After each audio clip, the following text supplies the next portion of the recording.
Konon karena terjadi kesalahpahaman, sang suami membunuh istrinya sendiri dengan cara keji. Dan pembunuhan itu dilakukan saat kondisi perempuan sedang hamil di kamar tidurnya.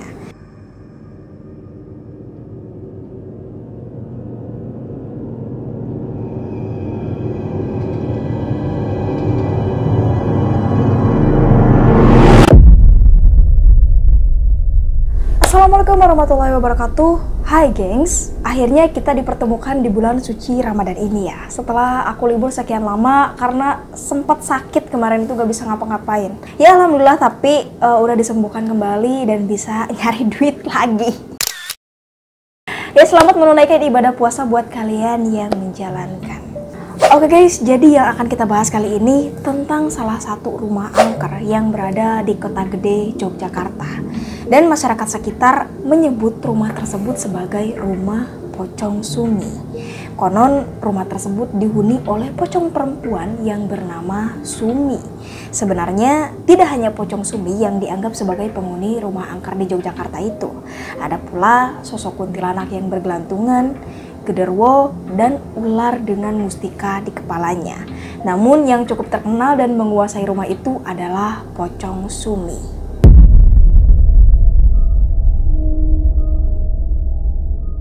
Oke guys, jadi rumah pocong Sumi ini merupakan rumah tua dengan gaya arsitektur Belanda yang berlokasi di Kota Gede, tepatnya di Desa Jagalan nomor 197 RT 9 RW 2 Kecamatan Banguntapan Kabupaten Bantul Daerah Istimewa Yogyakarta. Rumah tersebut didirikan oleh Atmo Sudikdo pada tahun 1860. Jadi benar-benar udah tua banget ya bangunan itu. Keluarga Atmo sendiri memiliki 5 orang anak dan salah satunya pernah menjadi Menteri Agama pertama di Indonesia, yaitu Profesor Dr. Muhammad Rasjidi. Dan dikabarkan beliau juga pernah menempati rumah tersebut. Konon rumah Kota Gede itu pernah dibiarkan kosong selama 40 tahun hingga menambah kesan angker ya gengs. Tapi fakta lain juga mengatakan jika ternyata rumah tersebut sempat beberapa kali disewakan, namun nggak pernah bertahan lama tuh ya. Paling lama tuh 3 bulanan lah, selalu berganti-ganti gitu penghuninya, karena katanya sering merasakan hal-hal janggal dan sering diganggu makhluk halus. Hingga di tahun 2006 lalu terjadi gempa tektonik mengguncang Jogja dan rumah tersebut benar-benar kosong hingga saat ini. Nah, sebelum rumah tersebut lama kosong, ternyata bangunan itu sudah angker duluan, gengs. Banyak dari cerita warga sering menemukan penampakan pocong di teras rumah tersebut. Ya, sekitar jam 10 malaman lah, di saat jalanan udah mulai sepi katanya gitu. Dan diyakini pocong tersebut adalah pocong Sumi.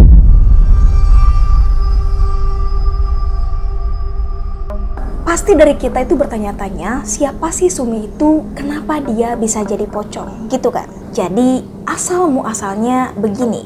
Menurut cerita masyarakat, keangkaran dan aroma mistis di rumah itu bermula dari peristiwa yang terjadi puluhan tahun lalu. Saat itu, tepatnya tahun 1935, ada seorang perempuan yang dikenal bernama Sumini tinggal di rumah tua itu. Sumini meninggali rumah itu lantaran ia merupakan ahli waris pemilik rumah. Kala itu, rumah tua tersebut merupakan rumah paling mewah. Tak ayal banyak orang yang mengincar rumah tersebut karena di dalamnya terdapat harta yang amat berharga.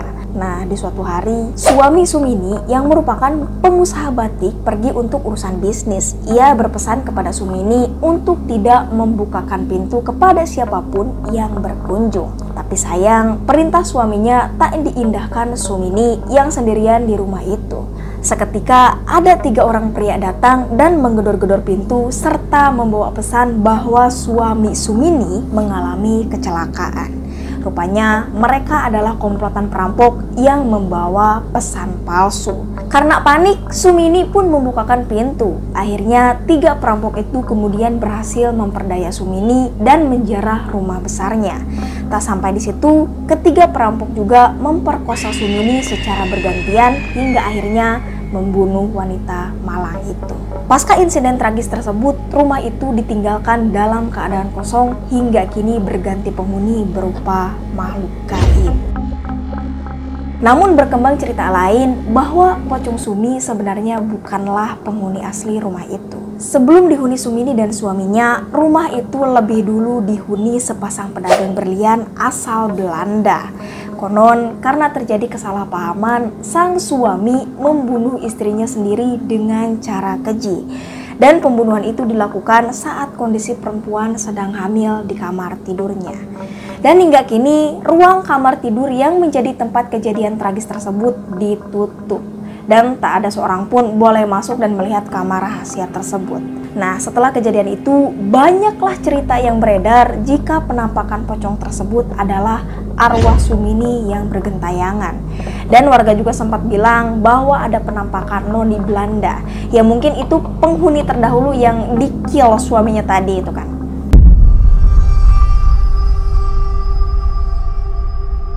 Selain dari hantu Sumini yang melegenda, ternyata banyak penghuni astral lainnya di rumah tersebut. Seperti halnya di halaman rumah pocong Sumi itu terdapat sebuah meja lengkap dengan hiasan cangkir teh. Ini aku juga kurang ngerti nih, kenapa ada cangkir teh di situ gitu ya? Apa itu sengaja atau pemiliknya dulu belum sempat beresin gitu? Tapi nggak mungkin deh, soalnya ini rapi banget gitu. Kayak sengaja untuk menyapa tamu yang datang. Nah, terus area itu juga dihuni oleh hantu anak-anak berwajah tua, ukuran tubuhnya sangat kecil tapi perutnya buncit. Katanya mereka suka berlari-lari dan meledek orang-orang yang berkunjung. Tak heran juga terdengar suara anak kecil yang sedang bermain, tertawa, dan kadang juga ada yang mengajak bermain para pengunjung.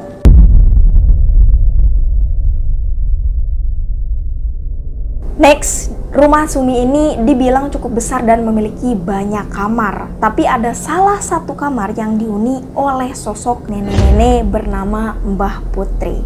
Konon, sosok hantu ini menyebarkan bau wangi bunga melati. Dan aku pribadi, kalau tiba-tiba nyium bau melati, wah, kuntilanak. Aku sedikit parno sama bau yang begituan, jadi ingat sama Susana. Nah, katanya sosok Mbah Putri ini kerap menemani wisatawan yang berkunjung. Dan kehadiran Mbah Putri ini bisa dirasakan dari bau bunga melati yang mengikuti. Ini merinding sumpah, merinding.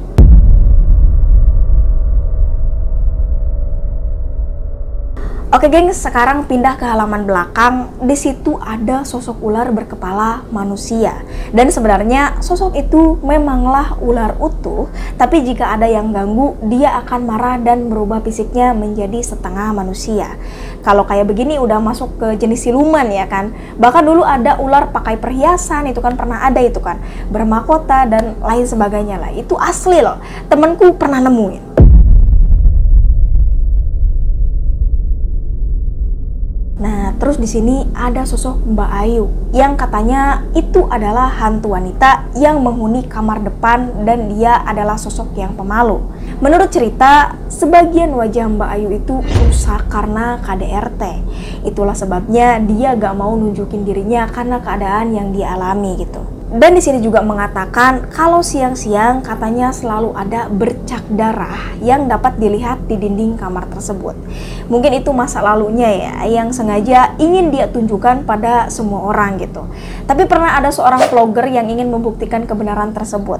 Alhasil mereka kerap mengalami hal-hal janggal, seperti baterai kamera tiba-tiba habis dan mati, gengs.